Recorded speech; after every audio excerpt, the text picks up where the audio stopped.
la canción que destruyó a los Bee Gees en su mejor momento.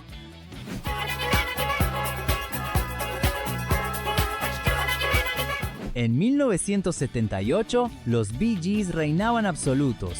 Cada canción suya era un himno, cada acorde definía la generación. Sus voces, únicas e inconfundibles, parecían lograr lo imposible. Pero la misma música que los catapultó al éxito los convirtió en blancos de odio. La famosa Disco Demolition Night fue solo el comienzo de un rechazo que cambiaría para siempre su carrera. Hoy descubriremos cómo estos tres hermanos australianos dominaron el mundo y enfrentaron la caída que ellos mismos ayudaron a crear. Antes de que los vinilos de Saturday Night Fever se vendieran por millones y antes de que cada pista de baile vibrara al ritmo de Stayin' Alive, los Bee Gees eran solo una banda más tratando de encontrar su lugar en el mundo de la música. La historia de estos tres hermanos comenzó mucho antes de los años 70, en un contexto modesto pero lleno de creatividad. Nacidos en la pequeña localidad australiana de Redcliffe, Barry, Robin y Maurice Gibb mostraron desde muy jóvenes una afinidad casi natural por la música. Pasaron sus primeros años escuchando el pop británico de los años 60, en la Motown estadounidense, e incluso en artistas locales que lograban transmitir emoción con pocos recursos. Pronto dejaron de escuchar y empezaron a crear. En los años 60, temas como To Love Somebody no solo se convirtieron en éxitos locales, sino que también mostraban un talento extraordinario para escribir canciones que podían atravesar generaciones.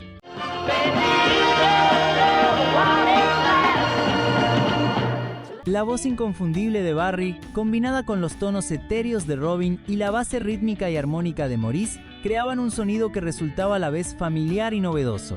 Cada acorde parecía cuidadosamente pensado para tocar fibras emocionales profundas, y cada letra hablaba de experiencias universales: el amor, la tristeza, la esperanza y el deseo. Pero no todo fue color de rosas. Con la llegada de los años 70, los Bee Gees enfrentaron su primera gran crisis creativa.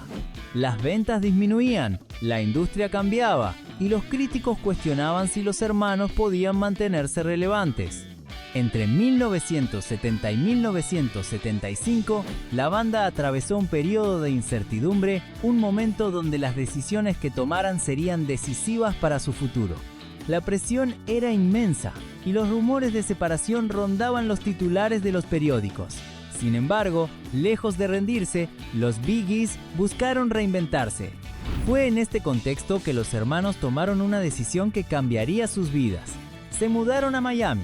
La ciudad, vibrante y llena de influencias musicales diversas, se convirtió en un laboratorio creativo donde podían experimentar y redefinir su sonido. Fue allí donde conocieron a Arif Mardin, un productor visionario con un talento único para identificar el potencial oculto de los artistas. Mardin entendió que los Bee Gees podían trascender su imagen de banda melódica de los 60 y convertirse en pioneros de un nuevo sonido, uno más moderno, bailable y sofisticado. El resultado de esta colaboración fue inmediato y contundente. Keep Talking, lanzada en 1975, mostró una faceta diferente de los Bee Gees. Funky, vibrante, contagiosa.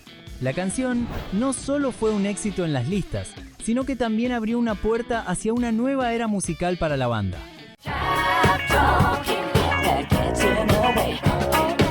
Poco después, You Should Be Dancing consolidó este estilo y demostró que los Bee Gees podían adaptarse a los cambios del mercado y a las expectativas del público sin perder su esencia.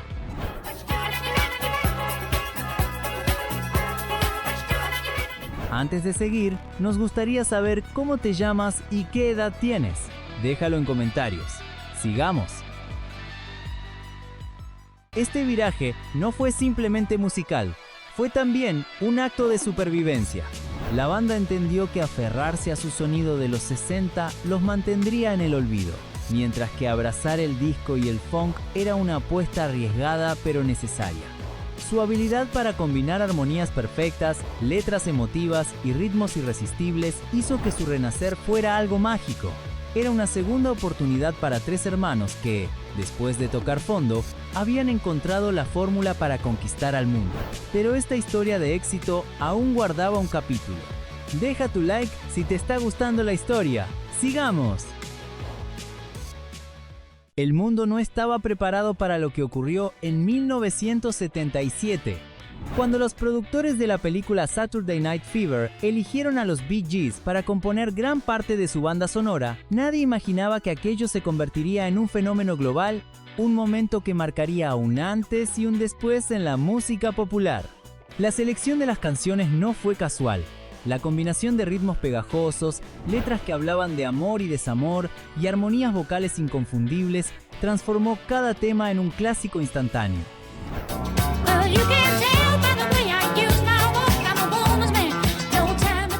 Stayin' Alive, con su bajo pulsante y su ritmo contagioso, se convirtió en el himno de una generación que vivía para la pista de baile.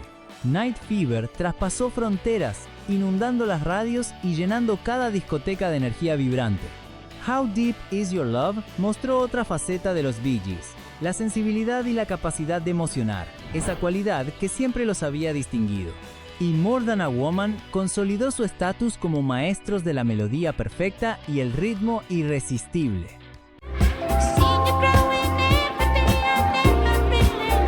El éxito fue instantáneo y abrumador.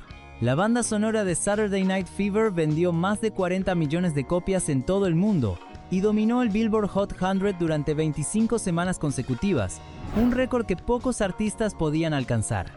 Por un tiempo, parecía que cada nota que tocaban los Bee Gees era escuchada por millones al mismo tiempo, y el fenómeno disco se expandía como una marea imparable. Incluso dentro de su propia familia, la influencia de los Bee Gees se hacía sentir. Andy Gibb, su hermano menor, comenzó a abrirse camino en la música siguiendo un estilo similar al de sus hermanos mayores, tratando de capturar parte de esa magia que estaba conquistando el planeta.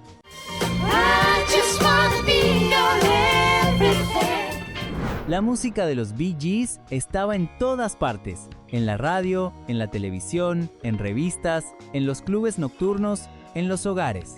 Todo el mundo quería sonar como ellos, imitarlos, alcanzar su brillo. Pero, como suele ocurrir con fenómenos culturales de tal magnitud, el éxito extremo trae consigo efectos inesperados. El éxito del disco fue tan grande que la saturación comenzó a sentirse de manera gradual.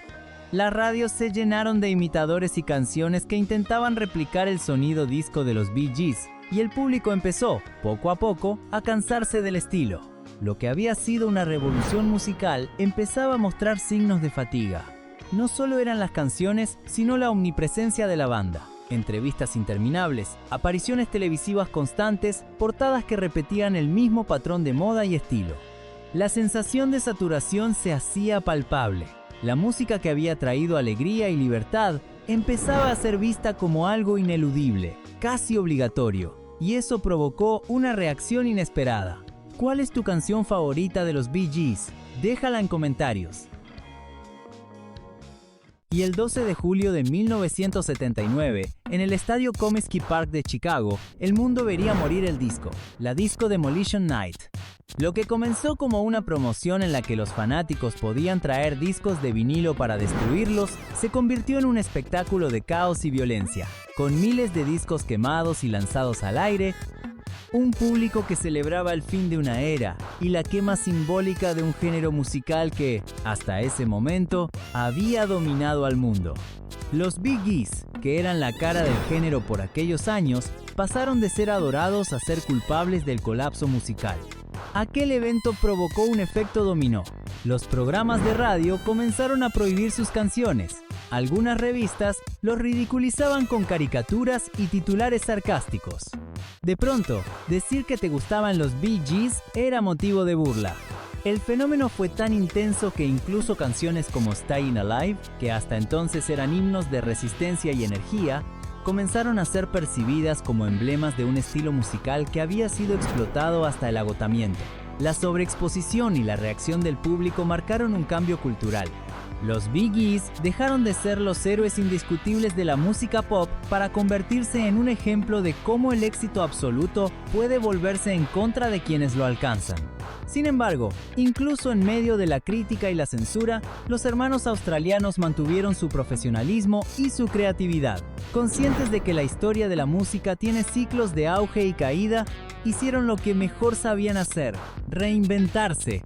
Después del caos, la burbuja de la fama y el rechazo público, los Gibbs se enfrentaron a un momento de introspección y transformación.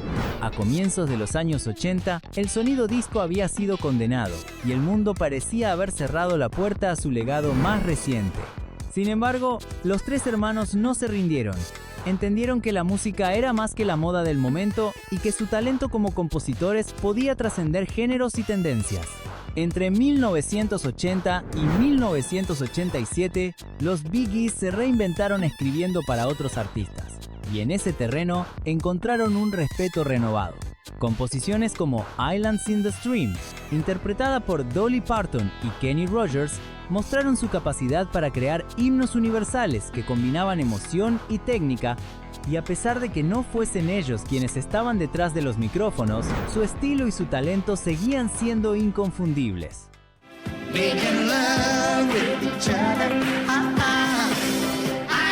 Y no se detuvieron allí. Chain Reaction para Diana Ross y Heartbreaker para Dionne Warwick también demostraron que los Bee Gees podían adaptarse a cualquier estilo, moldeando sus composiciones a la voz y la personalidad del artista que las interpretara.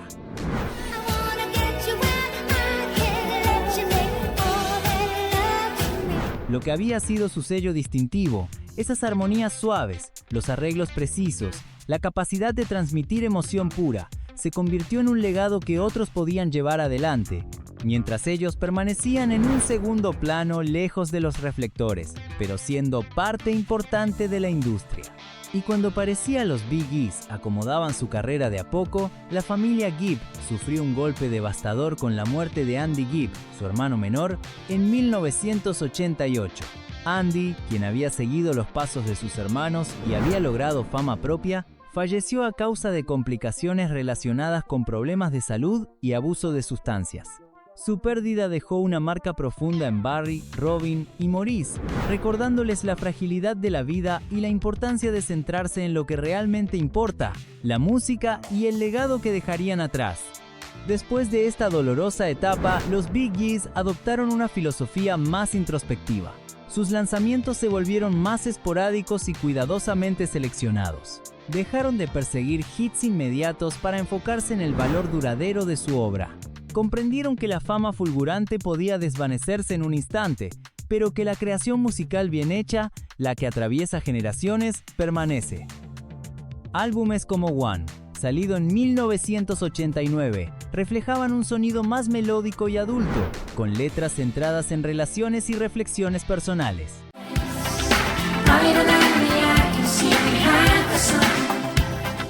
Los conciertos eran menos frecuentes, las entrevistas más medidas y su vida pública se transformó en un reflejo de madurez, centrada en la música y en mantener vivo el espíritu de sus composiciones.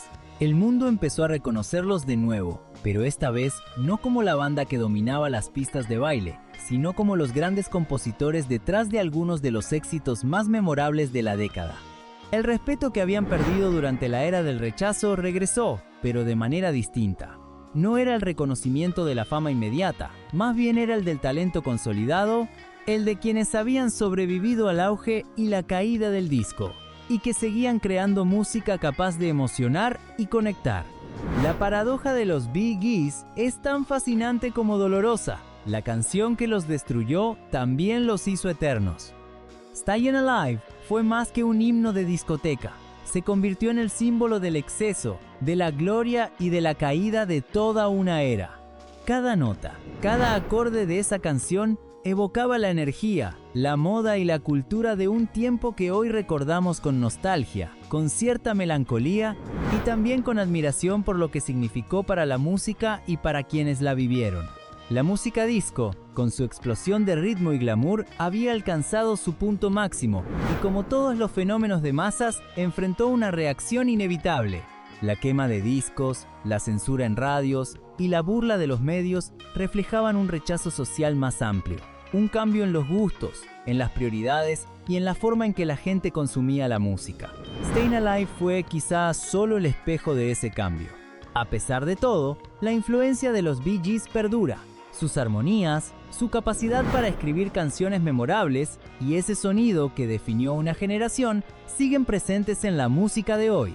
Cada artista que ha buscado combinar emoción y ritmo de manera elegante, cada compositor que intenta crear un himno que conecte con millones, lleva un poco del legado de estos tres hermanos Gibb.